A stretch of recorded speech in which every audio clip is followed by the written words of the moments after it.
आठवतंय का शेवटच्या तासाला होतो का कोणी एक जण तर होतं का? हो सर. ठीक आहे. काय झालं मग शेवटच्या तासान तासात? तासानुसार उपवासाचे हे सांगत होता तुम्ही. किती बर तास बर. उपवास करायला पाहिजे? हम्म. तासानुसार उपवासाचे काय फायदे होतात, काय बेनिफिट्स होतात आपण पाहिले. आणि त्याच्यामध्ये एक शेवटी जाता जाता आपण एक टास्क दिलेला होता तुम्हाला करण्यासाठी. बरोबर आहे का? आठवते का?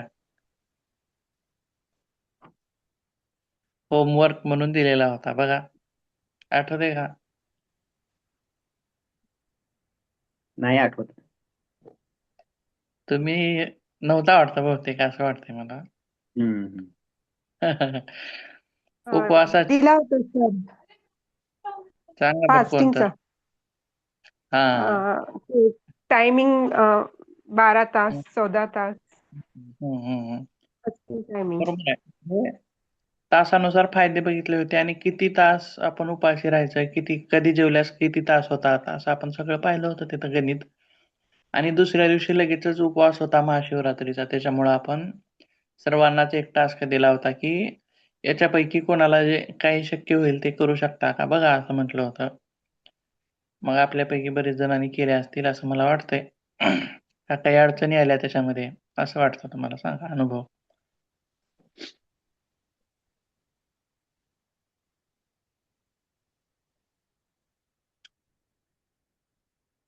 कोणी प्रयत्न केला का तसा?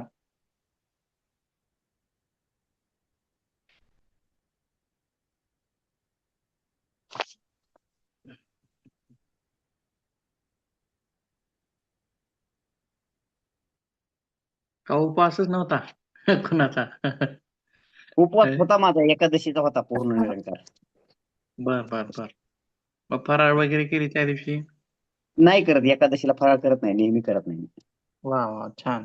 मग काय घेता? फराळ करत नाही तर काय घेता? फक्त गरम पाणी, गरम केलेलं पाणी, उकळून गार केलेलं पाणी घेतो. बर. दुसरं काय आणखीन? काही नाही. आदल्या दिवशी सायंकाळी जेवायचं हम्म. 7-8च्या दरम्यान. बस तर दुसऱ्या उपाशी. दिवशी मग बारशीच्या दिवशी 8-9ला सोडायचा, पातळ काही हम्म. घेऊन. एकदम जर म्हणजे जड काही खाल्लं तर पुन्हा ते त्रास होतो. हा पातळ घ्यावं पूर्ण लागतं. पूर्ण दिवस उपाशी म्हणाले असं. हा. काहीच घ्यायचं नाही असं. हो, हो. ठीक आहे. म्हणजे हा शेवटचा मील स्किपिंग नावाचा जो आहे तो तसा प्रकार आहे. याच्यात जेवणच नाही बघा. बरोबर आहे. पूर्ण रिकामं आहे. आता काही जणांना मुभा दिली होती, की दिवसातून एकदा तुम्ही फराळ करू शकता असं म्हटलं होतं. सकाळी किंवा दुपारी किंवा संध्याकाळच्या वेळी. मग तो कसा होता? दिवसातून एकदाच. त्याच्यामुळं तो हा इकडून 2 नंबरचा OMAD चं असं लिहिलंय बघा तो. दिवसातून एकदा करून करा असं म्हटलं होतं. मग तेही ज्यांना शक्य नाही एक जेवण करून सुद्धा, त्यांना मग दिवसातून 2दा मुभा होती फराळ करण्याची. मग तो कसा असेल इकडचा 3 नंबरचा. असं वेगवेगळे प्रकार आहेत. आणि हे प्रकार सगळेच आपण त्या दिवशी पाहिले होते. पण कुडके सर, ठोसर सर नव्हते म्हणून हे थोडासा विषय बघितला आणखीन अनेकदा. ठीक आहे पुढे जाऊया परत. तर आज आपल्याला असा भाग बघायचा आहे, की उपवासाची सांगता सुद्धा व्यवस्थित केली पाहिजे. जसं मी काल टास्क दिला होता, की महाशिवरात्रीचा उपवास आहे आणि असं-असं करा. आणि लगेचच दुसऱ्या दिवशी काय आहे, एकादशी नंतर काय असते बारस. बरोबर आहे. बारस असते म्हणजे काय असतं, तर पोळ्या असतात. बरोबर आहे का? पोळ्या, हो. तूप, भजे, चांगलं चांगलं खायला असतं. आमटी, भात या सगळ्या गोष्टी असतात. आणि विशेष म्हणजे आपण आणखीन एक चूक काय करतो, की कालचा उपवास आहे म्हणून भरपेट जेवण करतो लगेच दुसऱ्या दिवशी. आलं का लक्षात? पूर्ण जेवढं आपण रिकामं केलं होतं काल, टाकी जेवढी रिकामी झाली होती, तेवढी दुसऱ्या दिवशी फुल त्याच्यापेक्षा जेवढी रिकामी होती त्याच्यापेक्षा दुप्पट फुल केली. मग असं जर केलं तर उपवासाचा फायदा मिळेल का? आलं? आता आपण काल काय प्रयत्न केला होता, की शरीरातल्या कॅलरी ज्या आहेत, अतिरिक्त कॅलरी जे आहेत, अतिरिक्त फॅट जे आहे, ते उपाशी राहून आपण घटवलं होतं. बरोबर आहे. मग दुसऱ्या दिवशी काय केलं? गोड अन्नपदार्थ म्हणजे जास्त कॅलरी किंवा तूप आहे, जास्त कॅलरी. आलं लक्षात? तळलेले पदार्थ आहेत, जास्त कॅलरी.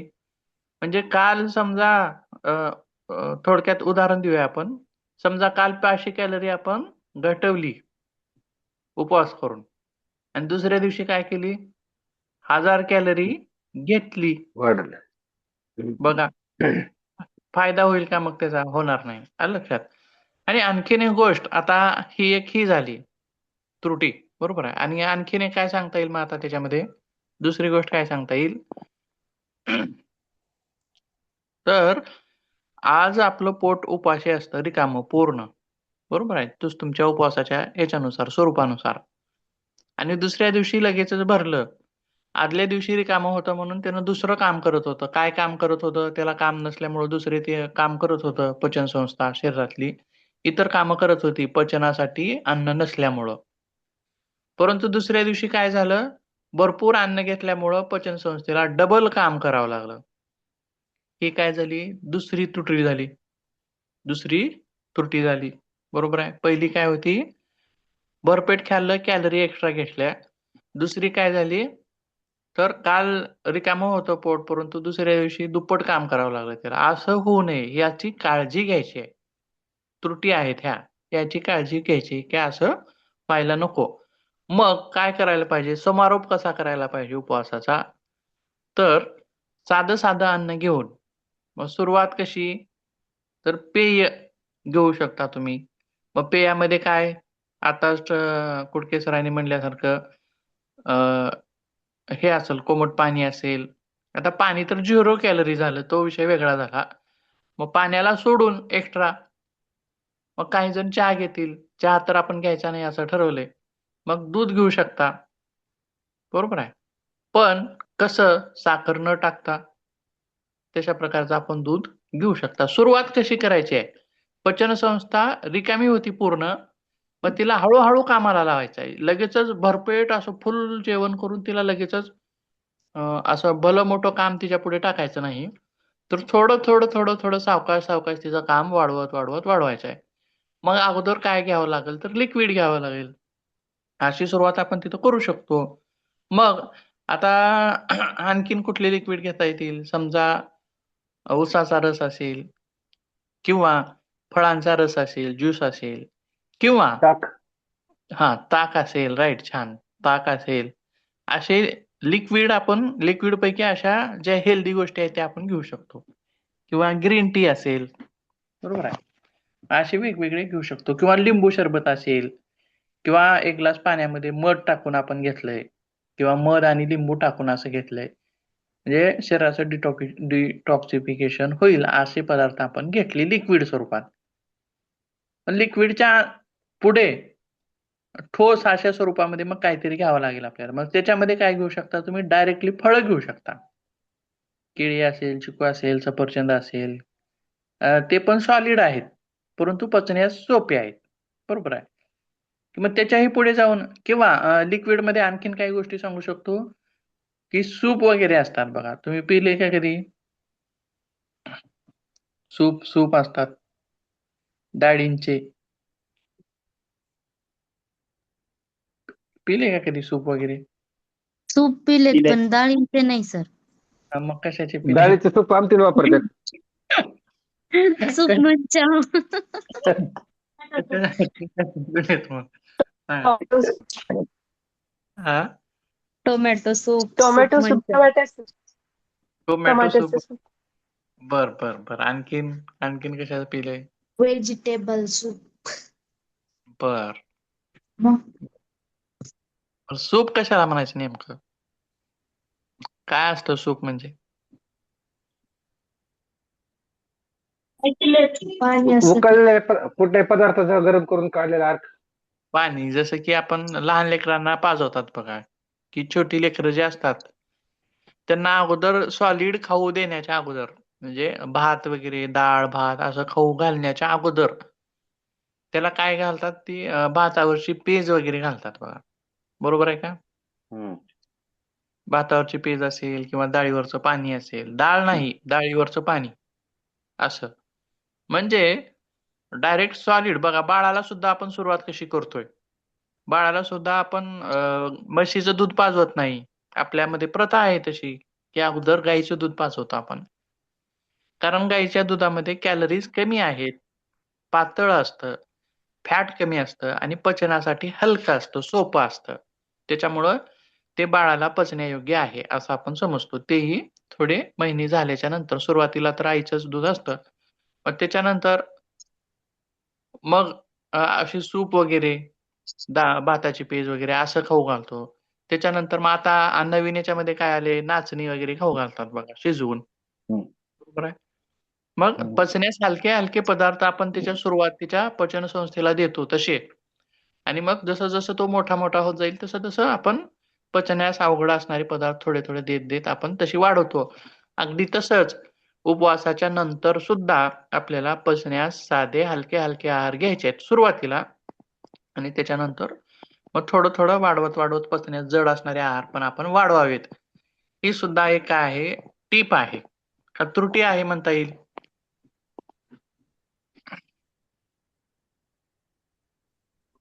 टीप. त्रुटी म्हणल्यास काय करावं लागतं, तिला पूर्तता. दुरुस्त पूर्तता करून दुरुस्त करून घ्यावं लागतं. मग ते हे दुरुस्त करण्यासारखं आहे का टीप आहे सांगा बरं. टीप आहे टीप. टीप मग आहे. बरेच जण अशा चुका करतात, भरपेट खातात. त्रुटी पण म्हणता येईल, त्रुटी पण म्हणता दोन्ही येईल. पण आहेत. हा, असं आहे. तर कमी हलके आहार घेऊन समारोप करावा, जेणेकरून काल केलेल्या उपवासाचं फळ आपल्याला मिळेल दुसऱ्या दिवशी. किंवा आणखीन त्याच्यामध्ये काय सांगितले बघा, मूग वगैरे जे आहेत, असे मूग वगैरे शिजवून, उकडून आपण खाऊ शकतो. त्याच्यानंतर आणखीन सॉलिडमध्ये सुरुवात कशी करू शकतो, तर खिचडी आहे, सुरुवातीला खिचडी खाऊ शकतो. अ, मुगाची डाळ आणि खिचडी असं खाऊ शकतो. अशा प्रकारे आहार आपण सुरुवात करू शकतो. त्याच्यानंतर दक्षता काय आहे? कोणी कोणी उपवासाच्या हे करू नये. तर गर्भवती तो स्त्रिया असतील, क्षयरोगी खिचडीमध्ये असतील, थोडं तुपाचं प्रमाण असलं तरी चालतंय, समजा चांगलं आहे, चांगलं आहे. त्यात कशामध्ये? खिचडीमध्ये थोडं तुपाचं प्रमाण पाहिजे. हो, हो. गाईचं असावं विशेष. मिळत नाही आता सध्या, तो विषय वेगळा आहे. म्हशीचा असू नये. कारण परत त्याच्यामध्ये कॅलरी जास्त असतात आणि पचण्यासाठी जड असतं म्हशीचं तूप. आणि दूध सुद्धा पचण्यासाठी जड असतं, असं आहे. तसं बघायला गेलं तर थेरपीच्या पद्धतीनं बघायला गेलं तर मग खूप छोटे छोटे विचार तिथं आपल्याला करावे लागतात. आलं का लक्षात? उपचाराच्या दृष्टिकोनातून जर बघायला गेलं तर आता खूप ट्रायग्लिसराईड वगैरे असे वाढलेले व्यक्ती आहेत, तर त्यांना थोडंसं पण तेलकट, सहसा पूर्ण तेल कमी करावं लागतं त्याच्यामध्ये. जे होता होईल तेवढं बिना तेलाचं खावं लागतं, असं असतं. मग ते थोडंसं जरी खाल्लं तरी ते वाढतं, असे प्रकार आहेत. म्हणजे त्या त्या विकारानुसार मग तिथं ते आपण निवडलं पाहिजे. आता आणखीन एक विशेष आत्ताच तो 2 नंबरचा किंवा ज्यांना आपण उपवासामध्ये 2दा खाण्याची वगैरे मुभा आहे असं आपण म्हटलं, तर तिथं असं का म्हटलं होतं, की अ, आणि उपवासाच्या दिवशी आपण खातोच, पूर्ण उपाशी राहत नाही, काही ना काही खातोच. मग भाजी-भाकरी का खात नाही? किंवा इतर पदार्थ का खात नाही? त्या दिवशी थोडे वेगळे पदार्थ खातो. बरोबर आहे. म्हणजे कसे?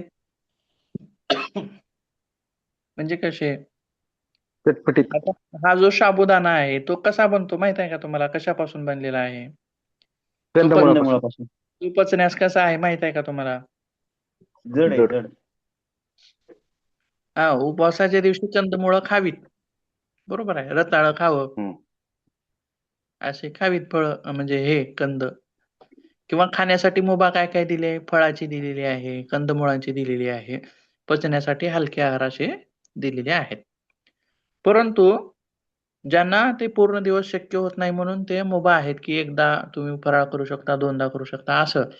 आणि त्या फराळीमध्ये मग काय लक्ष ठेवलं पाहिजे, की आपण घेतला जाणारा आहार हलका असावा पचण्यास. तसा तो घ्यायचा त्या दिवशी. आलं का लक्षात? म्हणून आपण वेगळे पदार्थ खातो, बगर खातो किंवा साबुदाण्याची खिचडी खातो किंवा मग तळलेले पदार्थ खायचे नाहीत पण ते चुकीनं खातो. बरोबर आहे. आता बघा कमी कॅलरी असणारे जेणेकरून आपल्याला पोट तर भरल्यासारखं वाटलं पाहिजे परंतु कॅलरी कमी असल्या पाहिजे. तर आता सगळ्यात जास्त कॅलरी कशात आहेत बघा. कशामध्ये दिसत आहेत तुम्हाला? ऑइल मध्ये. बघा कंपॅरिझन कशाशी करायचं आहे? इकडे शेवटचं जे आहे याच्यात मका वगैरे दाखवले बघा. मका, टोमॅटो, गाजर असं दाखवले. हे पोट भरलंय. आलं का लक्षात? पण कॅलरी कमी आहेत. आलं लक्षात? आणि ऑइल मध्ये बघा पोट अर्ध भरलंच नाही पोट पण कॅलरी किती आहेत? जास्त आहेत. आलं लक्षात? त्याच्यानंतर चीज वगैरे चीज, मैद्याचे पदार्थ किंवा आपलं हे खवा असेल, पेढा असेल, बासुंदी असेल, हे पदार्थ याच्यामध्ये येतात 2 नंबरला. किंवा दूध असेल म्हशीचं, तूप असेल, हे ह्याच्यामध्ये येतात इकडं. मग ह्याच्या ऑइलपेक्षा थोडंसं जास्त दाखवले पण तरी पण पोट भरलेलं नाही. थोडंच खाल्लंय पण कॅलरी त्यानं जास्त दिले. आता हा आहे तो मांसाहार आहे 3 नंबरचा. आणि त्याच्यानंतर 4 नंबरचा जो आहे पोट भरलंय पण कॅलरी कमी आहेत. आलं का लक्षात? असा आहार घेतला पाहिजे. आणि इकडं तर मग काय आहे? पूर्ण पोट भरलंय पण कॅलरी खूप कमी आहेत असं प्रकार. म्हणजे वेगळं काहीतरी उपवासाच्या दिवशी आपण खातो, उपाशी राहत नाही पण वेगळं काहीतरी खातो. म्हणजे काय? तर ज्याच्यामध्ये कॅलरी कमी आहेत असे पदार्थ खातो आणि जे पचनासाठी सोपे आहेत असे पदार्थ खातो. आलं लक्षात? आणखीन एक इमेज बघूया आपण.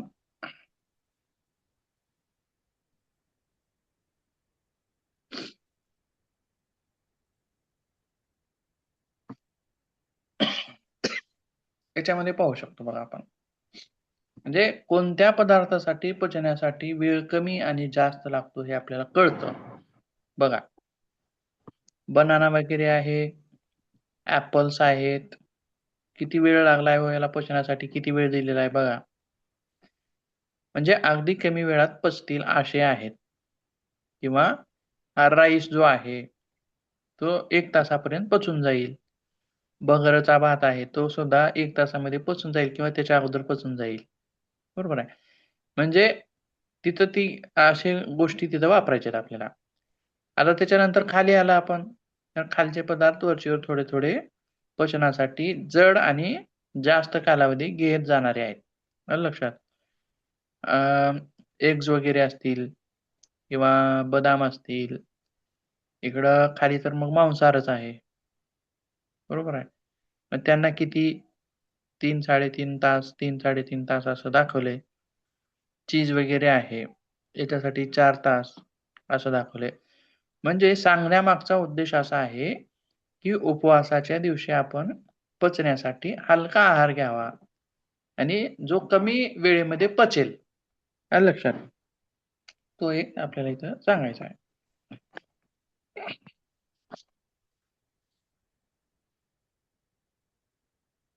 तर आता आपण काय काय बघितलं आता? तर एक तर समारोप बघितला उपवासाचा कसा करायचा आहे आणि कोणत्या गोष्टी घ्यायच्या आहेत खाण्यासाठी, हलक्या पचण्यासाठी, कमी वेळ लागणाऱ्या आणि कॅलरी कमी असणाऱ्या अशा गोष्टी घ्यायच्या आहेत हे एक बघितलं. आणि आता पुढे बघायचं आहे की बघा ड्रॉबॅक्स काय आहेत का उपवासाचे? जसं की वेगवेगळ्या थेरपीचे ड्रॉबॅक्स असतात, काही ना काही असतात. बरोबर आहे.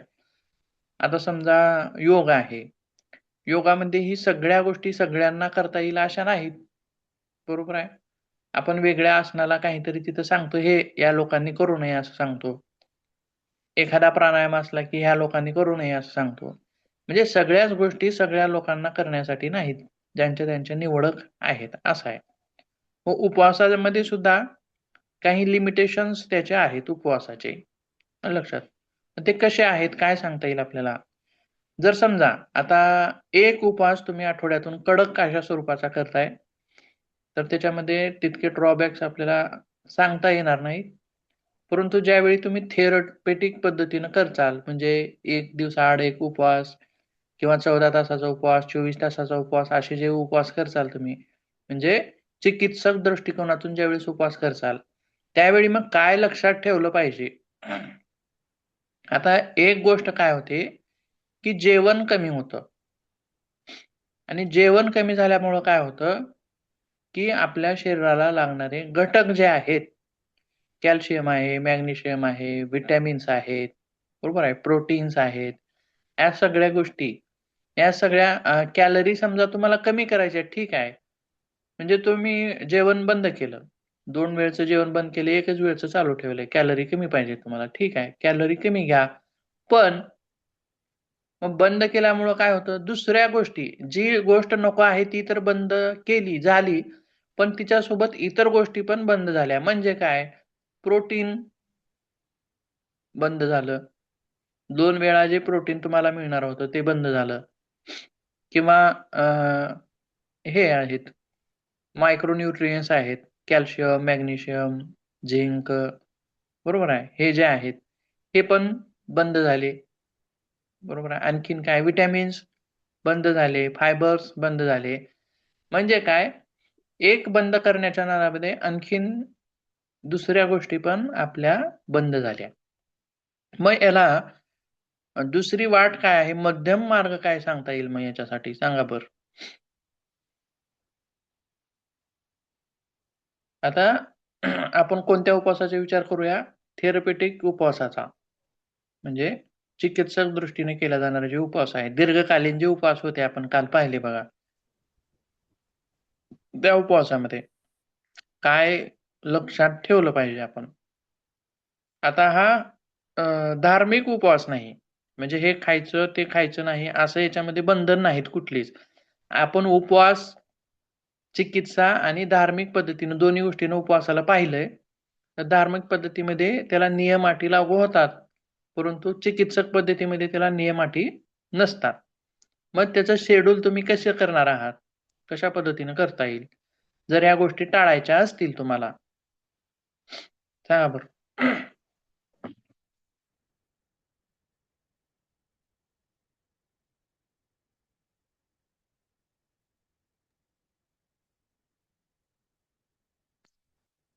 काल आपण असे उपवास पाहिले बघा. दीर्घकालीन तुम्ही उपवास करता एकच टाइम जेवण करून 2 महिने, 3 महिने असं.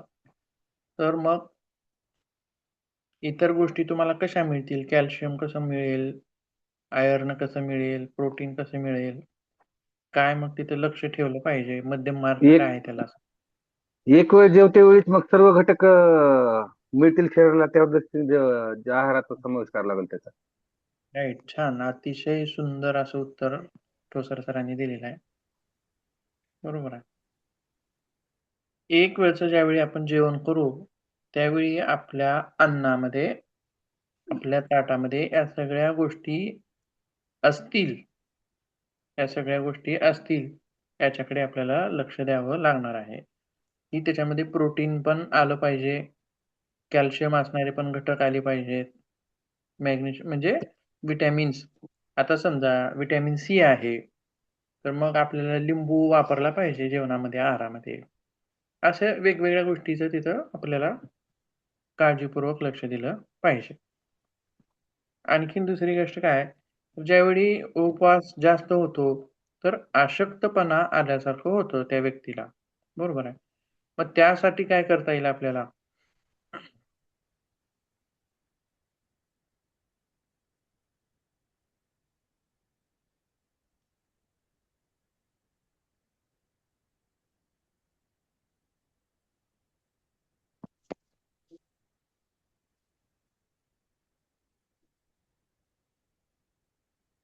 लिमिटेशन्स काय सांगितलं आता आपण एक, की पोषक तत्वांची कमतरता शरीराला होऊ शकते. मग त्याचं लक्ष ठेवण्यासाठी एक जो आहार आपण घेणार आहे किंवा 2 आहार घेणार आहोत आपण, तर त्याच्यामध्ये हे सगळे घटक मिळतील याच्याकडे आपण लक्ष देऊ. असं याच्यानुसार आपण ती त्रुटी भरून काढू. आणि दुसरं काय आहे, तर अशक्तपणा वगैरे आल्यासारखं होऊ शकतं. बरोबर आहे. त्याच्यासाठी काय करावं लागेल आपल्याला?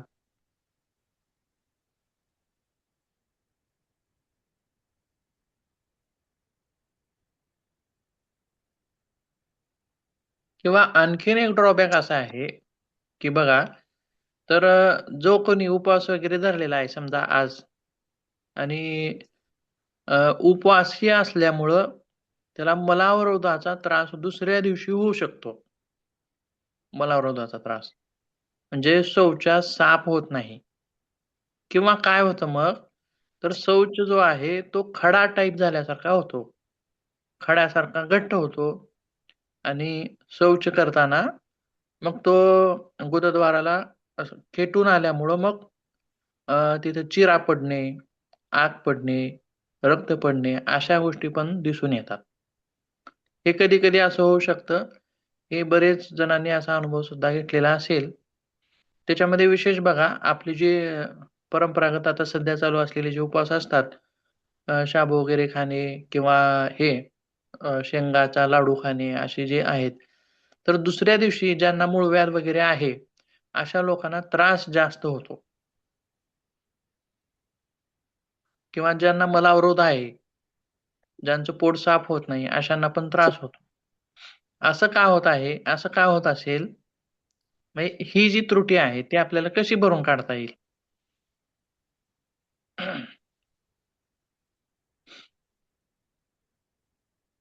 बघा, असं का होतं? दुसऱ्या दिवशी हा त्रास का होतो?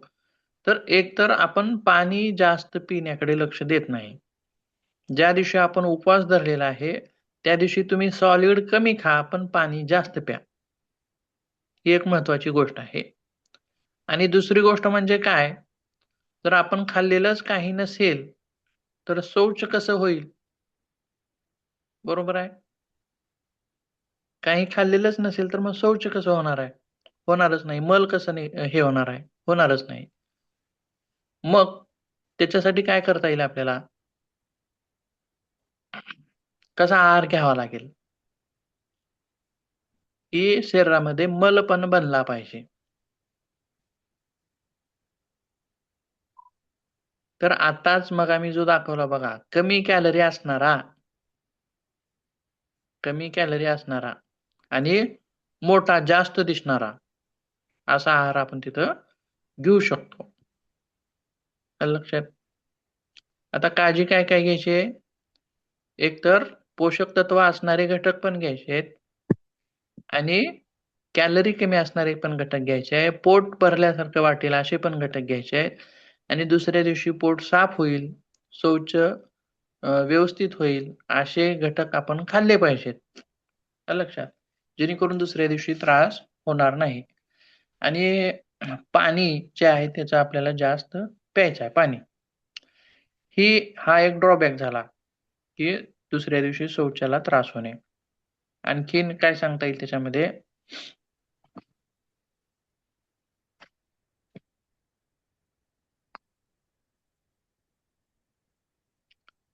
एखाद्यांना पचनाचा त्रास होऊ शकतो. बघा, कधी असं जाणवलंय का कुणाला? की उपवास केल्यानंतर पचनाचा त्रास झालाय. म्हणजे काय होतं, की अ, डिस्कंटिन्यूटी झाल्यासारखं होतं. आपण रोज 3 टाईम जेवत असतो किंवा 2 टाईम जेवत असतो. परंतु मध्येच 2 टाईम गायब केले आणि 1 टाईम ठेवला, तर त्याच्यामुळे पण त्या व्यक्तीला त्रास होऊ शकतो. असा एक ड्रॉबॅक त्याच्यामध्ये आहे. परत काही जणांना मग झोप लागत नाही, उपाशीपोटी झोप लागत नाही. मग काही जणांना काय होतं, की चिड होतं. चिडचिडेपणा होतो भूक लागल्यामुळे जास्त. काही जणांना काय होतं, की भूक सहन होत नाही. त्याच्यामुळे पण चिडचिडेपणा होतो. भूक सहन होत नाही. आलं लक्षात? आणखीन म्हणजे त्यालाच मानसिक चिडचिड असं म्हणता येईल. किंवा काही जणांना डोकेदुखी वगैरे आणि चक्कर येण्यासारखा प्रकार होऊ शकतो. किंवा जे शुगरचे लोक आहेत, ग्लुकोज, डायबिटीजचे, त्यांना साखर रक्तातली लगेच कमी झाली की हे होऊ शकतं, चक्कर येऊ शकते. मग अशांनी काय पायाच्या काळजी? पायाच्या पोठऱ्या पण दुखतात काही जणांच्या. हो, पायाच्या पोटऱ्या दुखतात, अंग दुखतं काही जणांना, असं होतं. जेवण न केल्यामुळं पण अंग दुखू शकतं, कंबर दुखू शकते, पाय दुखू शकतात किंवा अशक्तपणा आल्यासारखं होतं. बरोबर आहे? म्हणजे हे काय आहेत फास्टिंग थेरपीचे ड्रॉबॅक्स आहेत. मग त्याची काळजी आपण तिथे घेतली पाहिजे. जेणेकरून अशा गोष्टींचा त्रास आपल्याला झाला नाही पाहिजे. ठीक आहे. आणि जे इन्सुलिन वगैरे घेणारे लोक आहेत, अशांनी उपवास मार्गदर्शनाखाली करावा किंवा ज्या स्तनपान करणाऱ्या महिला आहेत किंवा गर्भवती महिला आहेत, अशांनी पण उपवास करू नये किंवा ज्यांचं वजन आधीच कमी आहे, अशांनी पण उपवास करू नये किंवा जे वृद्ध आहेत, 60-65 वर्षाच्या पुढे गेलेले आहेत, अशांनी पण करू नये किंवा जे कष्टाची कामं करतात, त्यांनी पण करू नये, असं सांगितलेलं आहे. किंवा जे अगोदरच अशक्त आहेत, अडकुळे आहेत, असे त्यांनी पण करू नये, अशा गोष्टी आपण सांगू शकतो. जवळपास इथं आपली फास्टिंग थेरपी संपते. आणि एक मुद्दा याच्यामधला आपला राहिला, की आणखीन एक असा प्रश्न आहे तुमच्या याच्यामध्ये, की प्राण्यामध्ये उपवासाचं काही दिसतं का? प्राणी जे आहेत, असं काही दिसतं का? कुणी पाहिले का तुम्ही? की जर समजा मांजर हो असेल, सर. सांगा बरं, कोणी पाहिले का असं काही? की प्राण्यांना जर अपचन झालं तर ते गवत वगैरे खाऊन उलटी काढतात. आता त्याच्यामध्येच आपण मांजराचं उदाहरण देऊ शकतो. मांजर काय करतं, की त्याला दूध जरी ठेवलं त्याच्यासमोर तरी ती पीत नाही. बघा तुम्ही अनुभव पाहिला असेल. म्हणजे ते काय करतंय, फास्टिंग करतंय. बरोबर आहे. आणि गवत वगैरे खाऊन काय तर ते उलटी करण्याचा प्रयत्न करतं. त्यासोबत कुत्रा वगैरे असेल आणि कुत्रा आजारी वगैरे असेल, तर त्या दिवशी तो खात नाही. भाकरी जरी टाकली तरी तो खात नाही. म्हणजे उपवासी राहण्याचा प्रयत्न करतो. पण माणूस मात्र तसं करत नाही. बघा, माणसानं सुद्धा आजारी असल्यास उपाशी राहिलं पाहिजे सहसा किंवा नॅचरली त्याची भूक मंदावते. बघा, पण लोक काय करतात, की आजारी आहे, खाल्लं पाहिजे, खा, खा, खा असं म्हणून त्याला जास्त खाऊ घालतात. ही ही चूक आहे का बरोबर आहे? चूक आहे ते. चूक आहे. का चूक आहे? तर पचनसंस्थेला काम करण्यासाठी तिला सुद्धा एनर्जी लागते. आता समजा कसं लागते एनर्जी बघा किंवा आपण जर जेवण केलेलं असेल, तर आपल्याला झोप यायला लागते, आळस येतो. बरोबर आहे. म्हणजे काय सगळं शरीराकडलं जे रक्त आहे किंवा सगळं शरीर ते अन्न पचवण्यासाठी त्याची ताकद वापरतं किंवा सगळा रक्तप्रवाह वगैरे जो आहे, तो पोटाच्या दिशेने नेतो, जठराच्या दिशेनं. ते अन्न पचवण्यासाठी. बरोबर आहे. म्हणून मग मेंदूकडे रक्तपुरवठा कसा होतो? कमी होतो. त्याच्यामुळे मग आपल्याला सुस्ती चढते, झोपावं वाटतं. बरोबर आहे. अशा गोष्टी होतात. मग आजारी असताना काय होतं, की शरीरामध्ये इन्फेक्शन वगैरे झालेलं आहे. तुम्हाला ताप वगैरे आलेली आहे, इन्फेक्शन झालंय. तर त्या जंतूंशी लढण्यासाठी शरीर प्रयत्न करत असतं. बरोबर आहे. आणि मग तुम्ही जास्तीचा आहार घेतला, पोट भरून आहार घेतला, तर काय होईल? तर शरीराला काय करायचं आहे, त्या रोगाशी लढायचं आहे. मग त्याची ताकद ती कमी होईल आणि अन्नपचनाकडे तो ताकद लावेल मग शरीर. बरोबर आहे. परंतु त्यावेळी कोणतं काम गरजेचं आहे? तर त्या इन्फेक्शनशी लढण्याचं काम त्यावेळी गरजेचं आहे.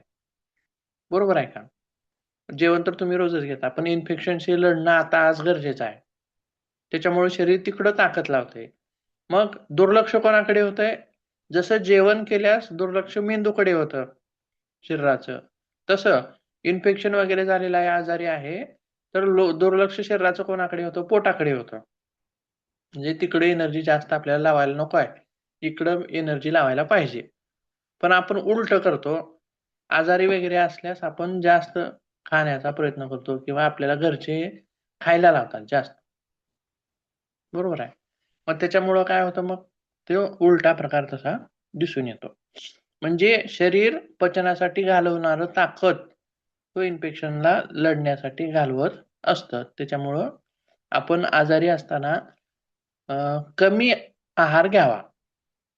पूर्णही सोडू नये, तर कमी किंवा पचण्यासाठी हलका असा आहार घ्यावा. बरोबर आहे का? पटकन पचेल असा आहार घ्यायचा. आणि विशेष बघा, जे व्यक्ती आजारी वगैरे असतात, अशांना मग आपण कोणीतरी ऍडमिट आहे दवाखान्यामध्ये, त्यांना काय घेऊन जातो खाण्यासाठी? वडापाव घेऊन जातो का?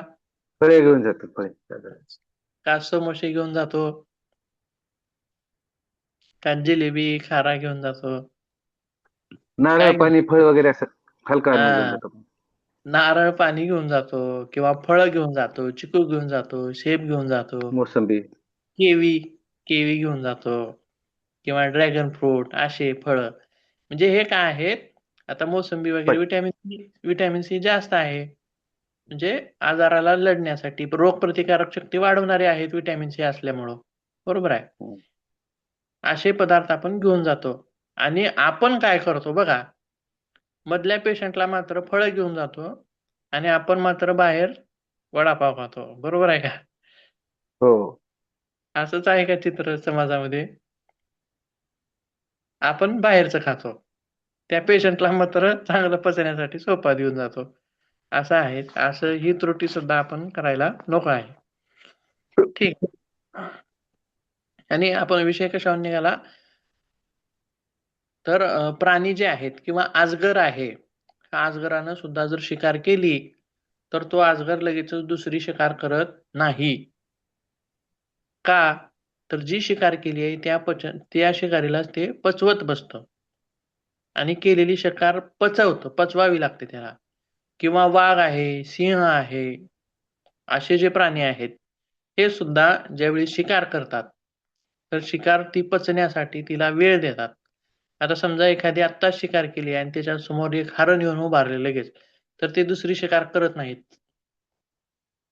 तर थांबतात. त्या पचनासाठी त्याला वेळ देतात. अशी एक गोष्ट आहे. किंवा आणखीन कुठल्या प्राण्यामध्ये असं दिसून येतं, आपले हे असतील बघा, जनावरं असतील शेतातले, म्हैस असेल, गाय असेल, बैल असतील, तर आजारी असल्यानंतर सहसा टाकलेली वैरण वगैरे खात नाहीत. बरोबर आहे का? पाहिलंय का? नाही खात ते. खात नाही. पेंड पण खात नाहीत. बघा, पेंड पण खात नाही. पेंड म्हणजे त्यांना आवडती गोष्ट आहे जनावरांसाठी. म्हणजे आवडती गोष्ट जरी त्यांच्या समोर ठेवली तरी ते खात नाहीत. आपल्या समोर ठेवलं तर कसं करतील बरं? माणसं कसं करतील? सगळं संपत्तर मागे बघत नाही. आता बघा, काही लोक काय आहेत, कसं विचार करतात बघा. आजारी तर पडलोयच, बरोबर आहे. किंवा ज्यांना दीर्घकालीन आजार आहेत, समजा शुगर सारखे, बीपी सारखे. आता शुगरवाल्याला गोड वगैरे खायचं नसतं, असं आहे. त्यांनी पथ्य पाळावं लागतं. तर मग काय करतात? आहे तर आहे, खायचं आहे खाऊन ठेवले. खायचं खाऊन मरायचं म्हणतात. बरोबर आहे का? किंवा जे वजन वाढलेले आहे, कोलेस्ट्रॉल वाढलेला आहे, अशाने वडापाव वगैरे खाऊ नका, बाहेरला खाऊ नका म्हणले तर का करायचं? एका दिवशी मरायचंच आहे की म्हणते. बरोबर आहे. मरायचं तर आहे बघा, आता हो. खाऊन मरा. पण खाऊन मरायचं आहे म्हणतात. म्हणजे अशी भावना म्हणजे मानसिकता आहे माणसांमध्ये. म्हणजे सगळ्यात जास्त बुद्धिजीवी जो प्राणी आहे तो माणूस आहे. म्हणूनच तो इतका विचार करतो असं मला वाटतं. म्हणजे कधी ना कधी मरायचंच आहे. तंबाखू खाऊ नका म्हणलं तर कॅन्सर होतंय म्हणलं तर काय होईल ते होईल. कॅन्सर होण्याऐवजी बघू जर मग. कॅन्सर होण्याऐवजी जर ऍक्सिडेंट होऊन मेला तर कसं करावं म्हणतात. बघा. म्हणजे मरण कशात आहे कुणाला कळालंय का म्हणणार वरून. बरोबर आहे. म्हणजे समजा पुढचं डोकं लावतात. एखाद्या व्यक्तीला आपण काय सांगितलं की तंबाखू वगैरे खाऊ नको, कॅन्सर होईल असं म्हटलं, तर तो काय म्हणतोय, जर त्याचं मरण ऍक्सिडेंट मध्ये असेल तर. बघा, विचार किती मोठे आहेत. किती बुद्धिजीवी प्राणी आहे हा. बरोबर आहे का? हो. सांगण्यामागचा उद्देश असा आहे की आपण कुठवर आलोय, तर वेगवेगळे प्राणी सुद्धा उपवास करतात. उपवास. किंवा काही प्राणी जे असे आहेत, चिमणी वगैरे असे, की दिवस मावळलं की ते काही खात नाही. अशी काय आहेत बघा, कोण आहेत अशी सांगा बरं उदाहरण एखादं, की दिवस मावळलं की काही खात नाहीत, ते बंद करतात खायचं. बहुतांश पक्षी आहेत याच्यामध्ये दिवस म्हणजे साधारण 5, 5:30, 6च्या नंतर ते खात नाहीत, घराकडे निघतात डायरेक्ट. घराकडे जाऊन विश्रांती करतात, खात नाही. किंवा हे बघा काय आणखीन, दिवस मावळ्याच न खाणारे कोणता प्राणी आणखीन बघा, माकडं बघा दिवसभर हिंडतात, इकडचा पाला खा, तिकडचा पाला खा, हे खा, ते खा, परंतु रात्री कधी खाल्लेलं बघितले का त्यांना? बघा.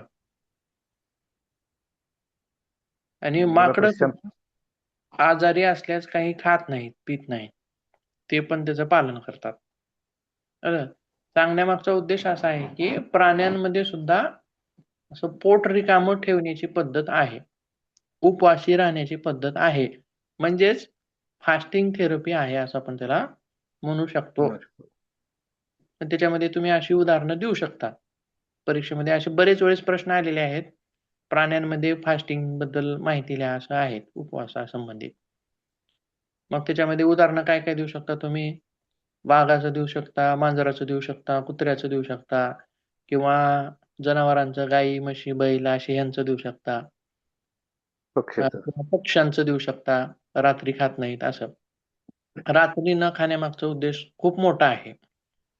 आता आपण मागे जे बघितलं वेगवेगळ्या धर्मामध्ये कोण रात्री खायला बंधन करत होतं, तर कोण दिवसा खायला बंधन करत होतं, कोण दुपारपर्यंतच खात होता, असं म्हणजे उपवास वेगवेगळे होते. जस्ट त्यांच्या धर्मामध्ये रूढी परंपरा वेगवेगळ्या होत्या आणि नियम सुद्धा वेगवेगळे होते, अटी नियम वेगवेगळे होते, बरोबर आहे. तसंच म्हणजे रात्री न खाणं सुद्धा गरजेचं आहे.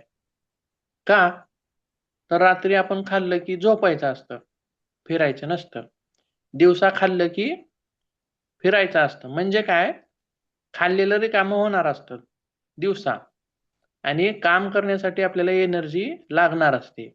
ती मिळाली पाहिजे आहारातून आपल्याला, बरोबर आहे. म्हणजे दिवसा सकाळी पोट भरून जेवण करावं आणि ती एनर्जी आपण दिवसभर वापरावं, असंच थोडक्यात.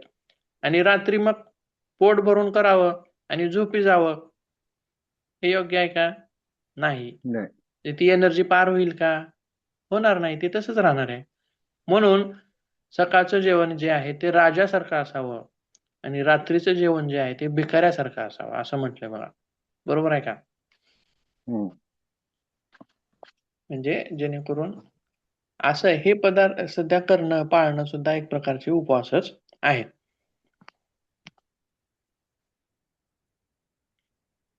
तर जवळपास अशा प्रकारे आपली ही जी फास्टिंग थेरपी आहे ती इथं संपते.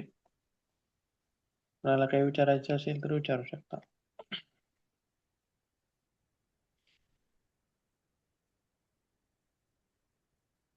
किंवा तुमचा एखादा अनुभव सांगायचा असेल तर सांगू शकता.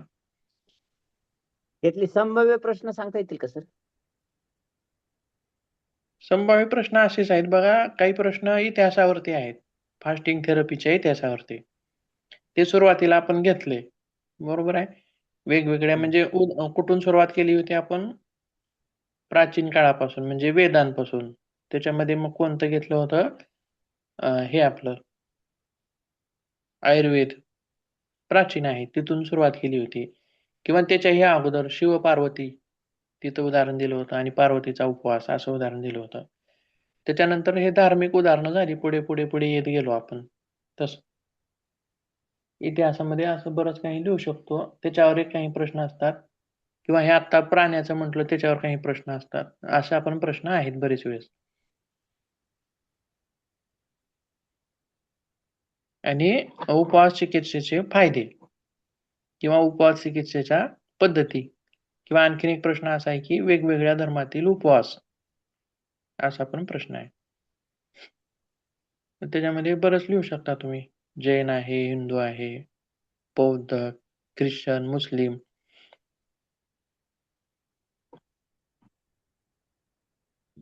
शीख धर्मामध्ये उपवासाची पद्धती नाही का? शीख त्यांच्यामध्ये पण आहे, आहे त्यांच्यामध्ये पण आहे. तर उपवासाच्या प्रकारामध्ये आता समजा आपल्याला एखादा उपवास करायचा ठरवला आपण, तर किती दिवसानंतर परत दुसरा उपवासाचा प्रकार ट्राय करायचा? म्हणजे अगोदर तुम्ही कोणत्या प्रकारचा करणार आहात ते ठरवावं लागेल. बरं, कळलं? आपण एखादा ठरवला समजा की आपल्याला हा करायचा आहे, तर आपण आता बघा, मी किती दिवसांचं सांगतो, अंतर ठेवायला पाहिजे उपवासामध्ये? ऐका आठवड्यातून एक आपण जनरल करतो ना. ऐका सगळ्यात सोपी एक हे सांगतो. जो सामान्य व्यक्ती आहे त्याला कसलाच त्रास नाही, काहीही नाही, निरोगी आहे, चांगला आहे, तर अशा व्यक्तीने आठवड्यातून एक उपवास करावा आणि तोही कसा करावा? कडक करावा किंवा फक्त पाणी घेऊन. एक वेळचं जेवण करून करावा. आणि ते जेवण कसं असावं त्याच्या बाबतीत आपण बरंच बोललोय. मग याच्यामध्ये चूक आपली कुठं होते, की सकाळी आपण चहा वगैरे घेतो, ते घ्यायला नको आहे. किंवा जेवण दुपारचं करतो आणि सकाळी काहीतरी घेतो, रात्री झोपताना काहीतरी घेतो, ते घ्यायचंच नाही. ते पूर्ण स्किप ठेवायचं, रिकामं ठेवायचं ते. असं.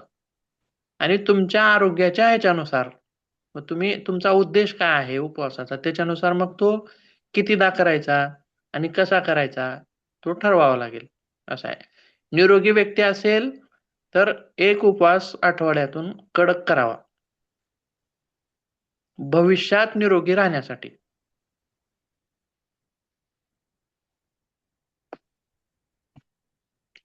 आणखीन काही? थेरपी म्हणून जर आपण कोणाला उपवास सजेस्ट करत असू, तर आपण कुठल्या दक्षता घ्यायला पाहिजेत, की समोरच्याच्या कुठल्या कुठल्या गोष्टी आपण लक्षात ठेवून त्याला तसं सजेशन द्यायचं उपवासाचं आणि कोणता उपवास फुकट सल्ला करावा? द्यायचा नाही. आता ते पण त्याच्या रोगानुसार आहे. म्हणजे त्याचा उद्देश काय आहे त्याच्यानुसारच आहे. कोणत्या उद्देशानं तुम्ही देताय? वजन कमी करण्यासाठी देताय? का कोलेस्ट्रॉल कमी करण्यासाठी देताय? काय म्हणजे नेमकं कशासाठी देताय त्याच्यानुसार आहे ते. आपण जे फायदे सांगितले, सेल्युलार जो फलक आहे, पेशींचं नवीन निर्मिती आहे, अशा फायद्यांसाठी मग तो तसा देताय. आता निसर्गोपचार केंद्रामध्ये उपवास दिला जातो, देतातच. आणि जे खूप लठ्ठ आहेत त्यांना तर उपवास देतातच. 21 दिवस उपवास देतात त्यांना, असं असतं. म्हणजे त्याच्यामध्ये मग ते सूप वगैरे खायला देतात बघा. सूप किंवा फळं, नुसतं मग त्या वेगवेगळ्या ककडी वगैरे हे जे असं आहे त्याच्यावरतीच राहायचं मग. असं ते नियोजन असतं त्याचं. परंतु असे मोठे जे दीर्घकालीन उपवास आहेत, ते मात्र दक्षता घेऊन करावे लागतात.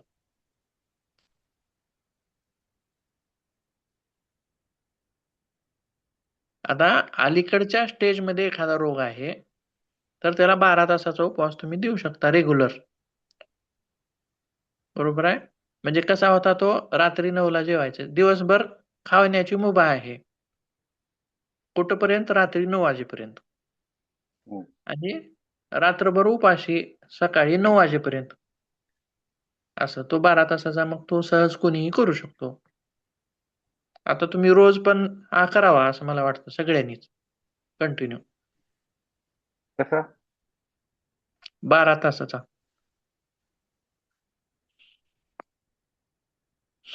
12 तासाचा म्हणजे असा, आता रात्री तुम्ही लवकर जेवायचं, उशीर करायचा नाही जेवायला. 9 वाजता जेवण करायचं. 9 वाजता जेवण करायचं. आता याच्यामध्ये पहा, सोपं आहे समजायला तुम्हाला.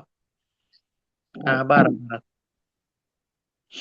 9 वाजता जेवण केलं तुम्ही रात्री आणि सकाळी उठल्या लगेचच काय घ्यायचं नाही. म्हणजे 8ला काय घ्यायचं नाही किंवा 7ला घ्यायचं नाही. तर 9लाच काहीतरी घ्यायचं. म्हणजे तुम्ही रेग्युलर जे घेता, नाश्ता असेल, जेवण असेल, काहीही असेल. 9ला 9 पर्यंत पूर्ण उपाशी थांबायचं असं.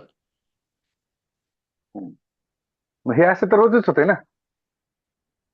कुणाचं होतं, कुणाचं होत नाही. कुणी चहा पितात असं आहे. बरोबर आहे का? कुणी चहा न चहा पितात, पिणारं ते 100% होतंय असं. कुणी डायरेक्ट बिस्किट जेवण आज संध्याकाळी तर उद्या संध्याकाळी असं. चहा बिस्किट खातात, कुणी चहा ब्रेड खातात, टोस्ट खातात, खारी खातात. जसे त्यांचे प्रकार वेगळे आहेत. कुणी लवकरच नाश्ता करतात, असा भाग आहे त्याच्यात. परंतु हा सोपा आहे करण्यासाठी आपल्याला. हा नियम आपण पाळू शकतो डेलीमध्ये.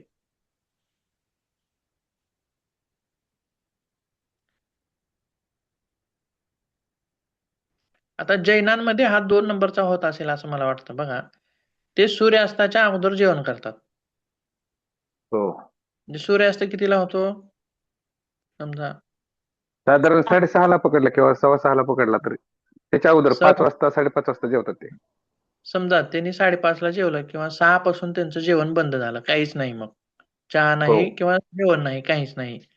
मग हम्म. 6ला बंद करून त्यांनी 9ला जेवण केलं डायरेक्ट उद्या सकाळी. आणि जेवण ते कधी करतात? सूर्योदयाच्या नंतर. हो म्हणजे 6 ते 9 म्हणजे जास्त तास होतात असं सांगण्यामागचा उद्देश असा आहे. 15 घंट्याचा उपवास होता मग त्यांचा. हो, असं आहे. बरोबर आहे.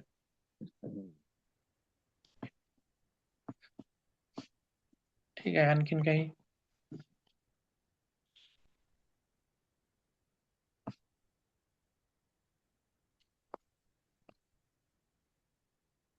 आता पुढची कोणती थेरपी सुरू करायची म्हणजे पुढे मड थेरपी. चिखल हा. लावून बसायचं. मला अंगाला चिखल लावायचा पूर्ण शरीराला. याच्याविषयी माहिती घेऊया उद्याच्या तासामध्ये नवीन चालू करूया. हो. मड आज थेरपी निकाल लागेल. मड थेरपी घेऊया किंवा हे घेऊया पाण्याची चिकित्सा पाण्याद्वारे. निकाल लागला सर आज. जलचिकित्सा काय लागला. म्हणलं? कोण कोण पास झाले? आपलं सगळे आपलं दिसतंय ऍपवर दिसतंय ते निकाल. तुम्ही झाले का? हा मी पास झालो. बरोबर. किती पडले मार्क सांगायचं नाही. मार्क सांग.